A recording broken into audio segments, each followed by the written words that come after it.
Okay, just imagine for a second that you're trying to build a modern app, right? Yeah. Or maybe a customer service system.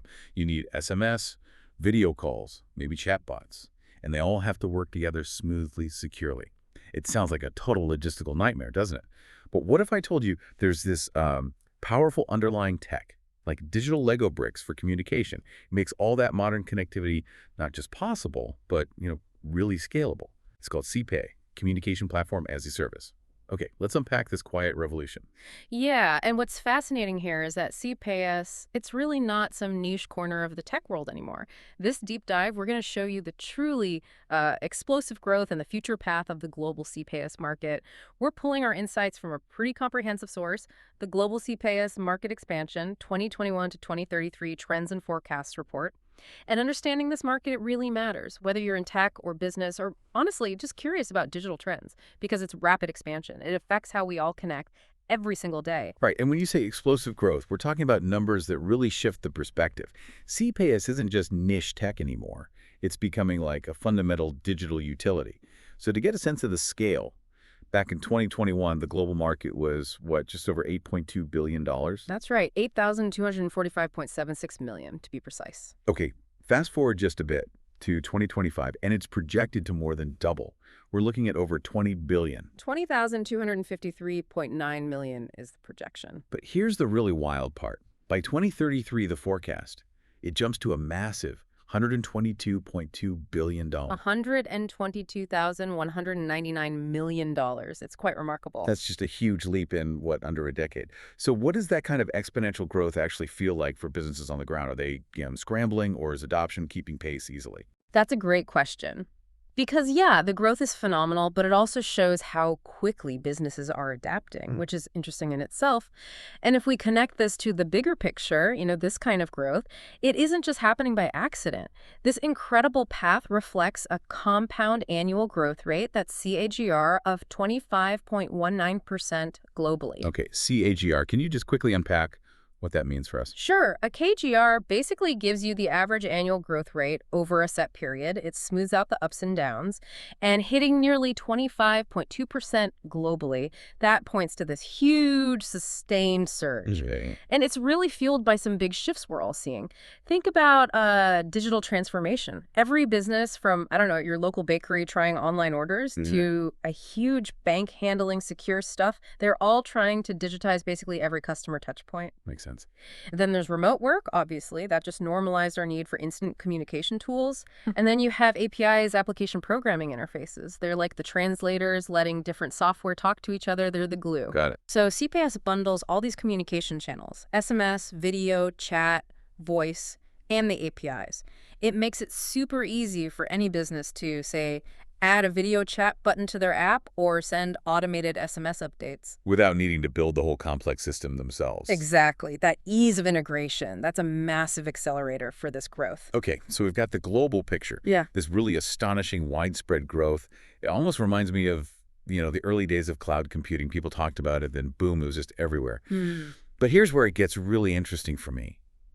While it's global, how does this play out region by region? Are there surprising hotspots? What can we learn from the differences? That's the next layer, definitely. Let's dig into that regional breakdown. Yeah, let's uncover those nuances. Where should we start? All right, let's begin with North America. It's a huge player, obviously, projected to hit over $38.6 billion by 2033, and it's maintaining a really strong CAGR around 24.7%. Okay, 24.7%. And the U.S. is the giant there, I assume. Yes, absolutely. The United States dominates. It's on track for over $33 billion by 2033. That's a 24.42% in CAGR, so very much in line with the regional average. But wait, looking at the numbers here, Canada seems to be showing even stronger growth momentum. Almost feels like it's punching above its weight. That's a sharp observation. Canada is set for a really impressive jump from about $243 million back in 2021 to a projected $4.5 billion by 2033. And its CAGR is noteworthy 27.67%. Wow, 27.67%. That's significantly higher than the U.S. Any thoughts on what might be driving that specific acceleration in Canada? Well, the report doesn't spell out the exact why for every single country's nuance, but typically a higher CGR like that might point to a few things, maybe faster maturation of digital infrastructure Yeah. or really aggressive cloud adoption. Or maybe specific industries booming. Exactly. It could be e-commerce, fintech, maybe even government services moving online quickly. Lots of possibilities. Interesting. And Mexico? Mexico's showing steady growth too, expected to grow from about $87 million to over $1 billion by 2033. A solid 22.42% CAGR there.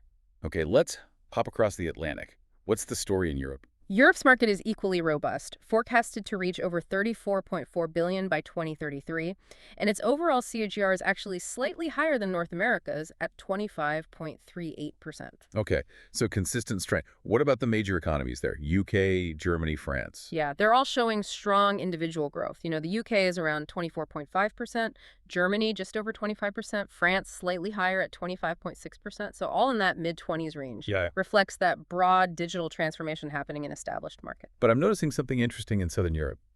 Seems like particularly strong momentum there. You're right. Italy, for instance, projecting a 26.04% CAGR. And Russia. Looks like it's actually leading the continent. It is, yeah. Russia has an impressive 26.75% CAGR predicted, set to peak over $3.6 billion by 2033. Wow. And Spain's not far behind either, at 26.39%. So yes, definitely robust momentum in parts of Southern and Eastern Europe. So while Northern Europe is solid, there's maybe a bit more of a surge happening further south and east. Seems that way. And of course, other significant markets like Sweden, Denmark, Switzerland, Luxembourg, they're all showing solid KGRs too, mostly in that 24-25% range. All right, let's shift gears again. Asia Pacific, what's happening there? Asia Pacific is seeing dramatic expansion, growing from about $2.2 billion in 2021 to an estimated $33 billion by 2033. So a really strong KGR there to 25.25%, right in line with the global average. And China must be a huge part of that. Absolutely. China leads the growth in dollar terms, scaling from around $776 million to over $11.2 billion by 2033. Its CAGR is around 24.9%. But the real standout, I mean, looking at these percentages globally, it seems to be India. India is definitely one of the, if not the highest growth rates globally. It's projected to surge from $326 million in 2021 to over $6 billion by 2033. That's a CAGR of 27.58%.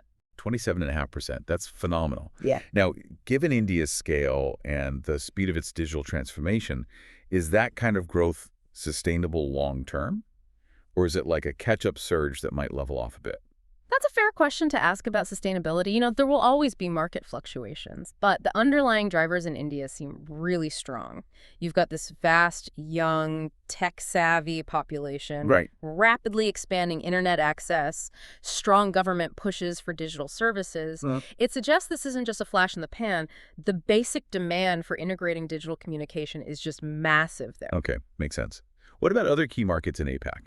Japan also sees significant expansion, heading towards $5.2 billion. And then you have South Korea, Australia, Singapore, broader Southeast Asia, Taiwan, all showing really substantial growth as well. It's a very dynamic region for CPaaS. Okay, moving on. South America. Often a region with, let's say, high potential. And it's showing great promise here, too, growing from just over $450 million in 2021 to potentially reaching over $7 billion by 2033. That's a healthy CAGR of 25.75%. Slightly above the global average. Interesting.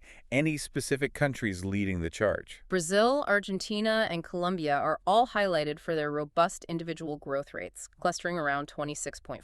So strong performance there. And this momentum just keeps going, right? Middle East? It does. The Middle East market is forecasted to surge as well, from around $288 million in 2021 to nearly $4.8 billion by 2033. That's driven by a pretty high CAGR of 26.32%. Okay. And within the region? Saudi Arabia is a major contributor, expected to grow to over $1.5 billion itself. But look at the UAE. It seems to be leading the region in terms of growth rate. That's right. The UAE has a phenomenal KGR projected at 27.52%.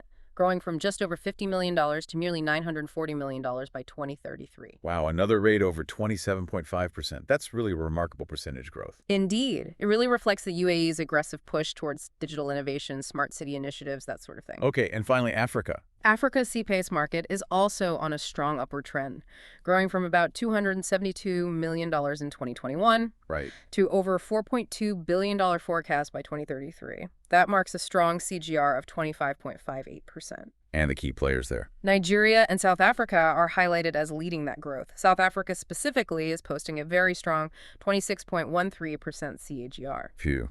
Okay, so we've just done this whirlwind tour of CPaaS growth all over the planet. We've thrown out some seriously impressive numbers region by region. But let's pause for a second.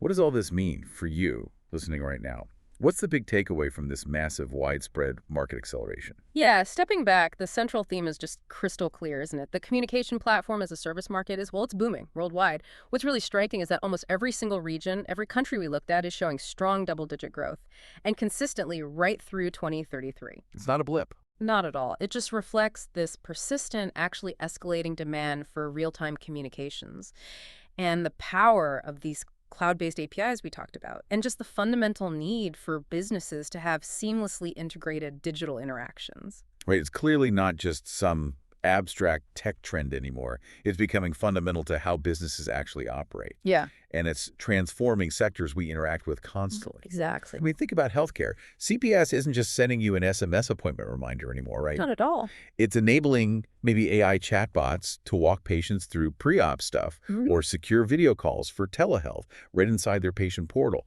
It fundamentally changes how you access care. Precisely. Or Yeah. think about retail. It's about personalizing every single interaction. Yeah. Like getting that proactive text when your package ships, or maybe doing an in-app video chat with a style advisor. Mm-hmm. It makes the whole experience feel much more connected, more tailored to you. And we're seeing this demand everywhere. Finance uses it for secure transaction alerts, secure notifications.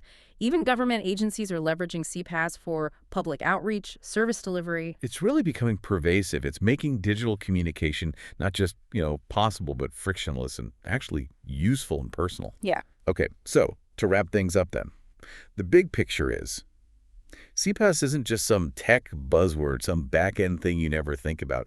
It's clearly a rapidly expanding fundamental piece of our digital future. It's enabling all this seamless, integrated communication across pretty much every industry, every country you can think of. It really is. It's like the silent engine powering so much of how we connect now. Which leads to a final thought, I suppose. Yeah, this consistent, widespread growth in CPaaS, seeing it as this essential digital infrastructure, it really raises an important question for you, listening, to think about. How might this continue to reshape things? Not just how businesses work, but our own everyday interactions, our experiences in this digital world, what specific new services or integrations might just become commonplace in your life in the next few years, all because this underlying technology is becoming so powerful and accessible. Something to definitely mull over. Thank you for joining us on this deep dive into the accelerating world of CPaaS. We hope you gained some valuable insights. Welcome to the deep dive. Just think about your day for a second. How many times have you, seamlessly switched between messaging apps, maybe jumped on a quick video call, or got a text update from a business? We've all kind of come to expect this, haven't we? Digital communication that just works instantly across, everything. But what are the complex systems working away behind the scenes to actually make all that possible? That's exactly where CPaaS comes in. Communication platform as a service. It's really the foundational tech that's changing how businesses talk to us. As digital stuff evolves and companies try to engage customers in, let's say, more meaningful ways, CPaaS is really becoming critical. It enables communication that's personalized, it can scale up or down, and it's genuinely secure. Right, and that's our mission today. We're going to unpack the core dynamics of CPaaS using the sources you've provided. We want to give you a shortcut, really, to understanding what's driving it, what the challenges are, and where it seems to be heading. Yeah. So by the end of this deep dive, you'll be pretty well informed on this essential technology that honestly underpins so much of our daily digital lives. Okay, so let's dive right in. Why are businesses adopting CPaaS so quickly? What's the main attraction here? Well, one of the biggest forces, I'd say, is the growing demand for truly omnichannel customer engagement. Today's customers, we demand real-time, seamless interactions, don't we? Across loads of channels, SMS, voice, video, chat, you name it. CPaaS platforms, they don't just add more options, they actually let businesses deliver consistent and personalized communication across all these different platforms, web, mobile, social. It's more than just convenience, really. It fundamentally shifts customer interaction. It stops being these disconnected transactions, and becomes more like a continuous conversation. Yeah, building loyalty, not just sending messages. Exactly. It helps build a consistent brand voice. That makes a lot of sense, especially thinking about how much our work lives have changed recently. How does CPSF fit in with, all the remote and hybrid work? Ah, yeah, that's another really big driver. The huge expansion of remote work and, well, digital businesses in general. With hybrid and remote work becoming, pretty standard now, organizations are using CPaaS to plug communication tools directly into their digital workflows. These platforms make virtual collaboration easier. They can enhance customer service, streamline sales stuff. Basically, CPaaS helps keep things running smoothly. It lets businesses stay really agile in a world that keeps changing, keeping teams connected wherever they are. And all that flexibility, it really comes down to something technical, but super powerful. It's API-driven nature. Sounds a bit like jargon, but that's where the real sort of magic happens, isn't it? That's exactly right. Think of APIs, application programming interfaces, like universal translators for software. The fact that CPS platforms are API-driven means developers can basically integrate real-time communication features directly into apps they already have using these plug-and-play connectors. This modular way of doing things drastically cuts down the time it takes to launch new features.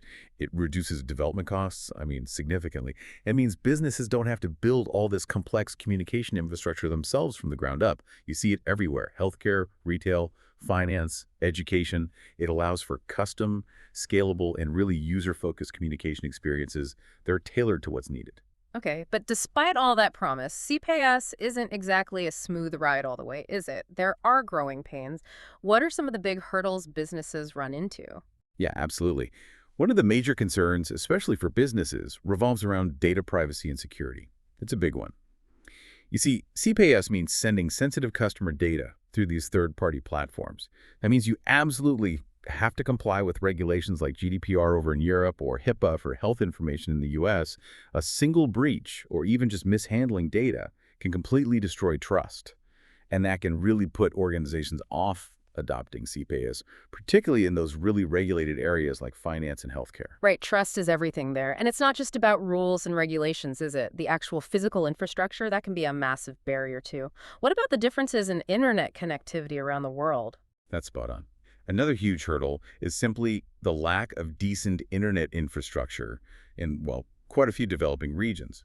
CPaaS solutions, they really depend heavily on stable internet and solid cloud infrastructure. So in parts of Africa, South Asia, Latin America, you often find issues like poor digital penetration, high latency, unreliable networks. All that really hampers the performance and the ability to scale these platforms. It creates this very uneven growth pattern globally, even though everyone could benefit from better communication. So, okay, even if the tech itself is available and the regulations are manageable, there's still a human challenge, right? Especially for smaller businesses. It's like having a race car but no mechanics. That lack of in-house expertise you mentioned. Precisely. That's a really good analogy. Many small and medium-sized enterprises, SMEs, they just don't have the in-house integration experts. While CPaaS offers all this amazing flexibility through APIs, not every company has the tech team to actually use it effectively. So what happens? They often need to bring in external consultants or third-party developers, and that naturally takes longer. It adds significantly to the cost, which can be a massive barrier if you're a smaller firm trying to watch the budget while still innovating. Okay, let's shift gears a bit. Looking ahead, what does all this mean for the future of CPaaS? What are some of the really exciting innovations and trends coming down the pipeline? Well, this is where it gets really interesting, I think. We're seeing a massive increase in the integration of AI-powered solutions. And CPaaS platforms aren't just adding simple chatbots anymore. They're embedding AI for much more sophisticated things like really nuanced voice recognition, analyzing sentiment in messages, even predictive analytics. These innovations are automating customer interactions, sure, but they're also slashing response times, giving businesses incredibly valuable insights, and, importantly, reducing the load on human support teams. It's kind of moving beyond just reacting to customers towards predicting what they need. It transforms every interaction into a sort of feedback loop for proactive relationship building. Wow, proactive relationship building. And it's not just AI on its own, is it? We're seeing CPaaS teaming up with other advanced tech. What about 5G and edge computing? How do they play into this? Indeed, yeah. That combination 5G and edge computing is also set to revolutionize CPS. These technologies allow for communication with almost zero delay, ultra-low latency, and they let data be processed much faster, closer to the actual user. Now, this is absolutely critical for things that need to happen in real time. Think crystal clear video conferencing, super responsive telehealth appointments, interactive online gaming, or even smart logistics systems. By using 5G and Edge, CPaaS platforms are basically unlocking whole new capabilities and supporting industries that just need that instant, high-quality digital interaction. No lag allowed. And what I found particularly interesting from the source material was how some industries, ones that have traditionally been, let's say, quite cautious about digital stuff, are now jumping into CPaaS. Why this rising adoption in regulated sectors now? Yeah, that's a really significant shift, isn't it? We're seeing much more adoption in those historically cautious, highly regulated industries. You mentioned healthcare, BFSI banking, financial services, insurance, and even government sectors. Historically, they've been hesitant mainly because of the tough compliance challenges. But modern CPS platforms have evolved. They now include essential features right out of the box, things like end-to-end encryption, detailed audit trails, really granular role-based access controls. It's not just about adding features, though. It shows that CPS providers now understand that to succeed in these regulated spaces, you have to build compliance into the core of the platform. It can't just be an afterthought. And this shift, it's opening up massive new revenue streams where that secure, compliant communication is absolutely non-negotiable. So it's really clear that the CPaaS market is transforming incredibly quickly. It's becoming, well, a cornerstone of modern business communication, isn't it? Yeah. Driven by things like that omnichannel engagement we talked about, the realities of remote work, the power AI integration, and now this ability to meet really complex regulatory needs. Absolutely. And look, while challenges like data security concerns and those infrastructure gaps, they definitely still exist. The constant innovation keeps pushing the boundaries of what's possible. It's paving the way for communication ecosystems that are even more intelligent, more inclusive, and more efficient all around the world. So, considering how deeply CPaaS is already woven into our digital lives, think about this. What totally new forms of communication do you imagine might become possible as these technologies get even smarter, more inclusive, and maybe even more efficient? Something to ponder.